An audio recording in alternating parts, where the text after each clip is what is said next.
Good morning, and welcome to Redeemer Lutheran Church. I'm Pastor Gary Lodeholt.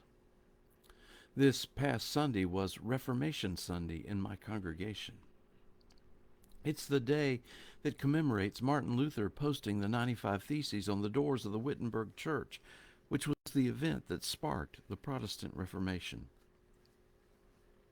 It's not an overstatement to say that the Reformation was one of the pivotal events in Western civilization and that it changed the world as we know it. Reformation Sunday is not intended, however, to glory in Martin Luther or to say that one side was right and the other side was wrong, but rather it is a time for us to reflect on and to be aware that just as there were things that needed reforming in the church at that time, so now we have things that need to be reformed too. We aren't perfect by any means. The church is in a constant state of being formed and reformed by God. Nevertheless, Luther and other reformers like Calvin get a lot of attention for their work.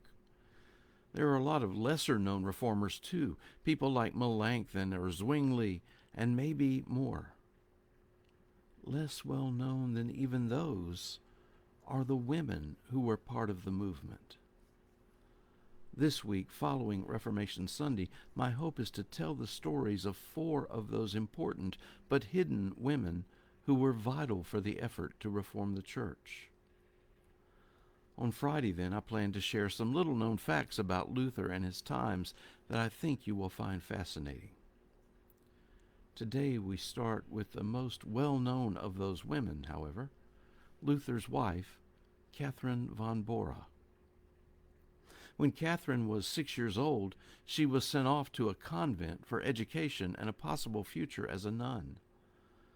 By 1519, Luther's ideas of reform had spread even to those cloistered away in the convent, and some of the women wanted to leave the convent. Unfortunately, some of their families didn't have the economic resources to take their daughters back, and Katherine became one of 12 young women who were forced to remain in the convent while wanting to leave. They wrote to Luther, and he arranged for someone who delivered goods to the convent to smuggle these women out in the empty barrels after the food had been delivered. Then they arrived in Wittenberg, and Luther set about finding them husbands. 2 years later, all of them had found husbands except for Katherine. She had suitors, but she rejected them all. Finally, in 1525, she and Luther got married after an engagement of less than 1 day. From that time on, Katherine was in the spotlight as Luther's wife. The marriage was frowned on by most observers. Some considered it almost incestuous. Since he had been a monk and she a nun, they were in some sense brother and sister, at least spiritually. Other reformers worried that married life would distract Luther from his work or tone down his rhetoric. Some of his enemies were happy to see it, hoping that it would calm Luther down.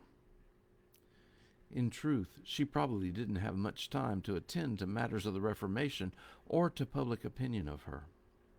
While Luther traveled and wrote, Katherine managed a garden and several distant farms, the stables and the kitchen, a brewery, and all the duties and servants that went along with them. She also had 6 children in 8 years, although 2 didn't survive to adulthood. When the bubonic plague hit, Luther opened his home and Katherine moved into a healer's role, caring for the many who were sick that they welcomed to their house. Later, Luther had many students and other scholars living with them, and meals for all of them had to be prepared and cleaned up. Luther knew that he did not love Katherine, or Katie as he called her, when they were married, but he quickly developed a deep affection for her. Sometimes he would call her Lord Katie and my rib, and even declared that he wouldn't give up Katie for France or for Venice.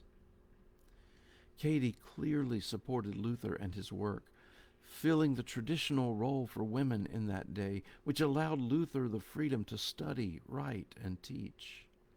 She gave him the stability and joy of a home, which freed him to offer himself to the world. Luther also made some comments on being married that you might find interesting.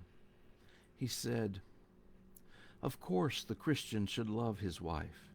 He is supposed to love his neighbor, and since his wife is his nearest neighbor, she should be his deepest love." Some marriages were motivated by mere lust, but mere lust is felt even by fleas and lice. Love begins when we wish to serve others. To have peace and love in a marriage is a gift that is next to the knowledge of the gospel. In domestic affairs, I defer to Katie. Otherwise, I am led by the Holy Spirit. Thanks for watching, and remember to let this day belong to God.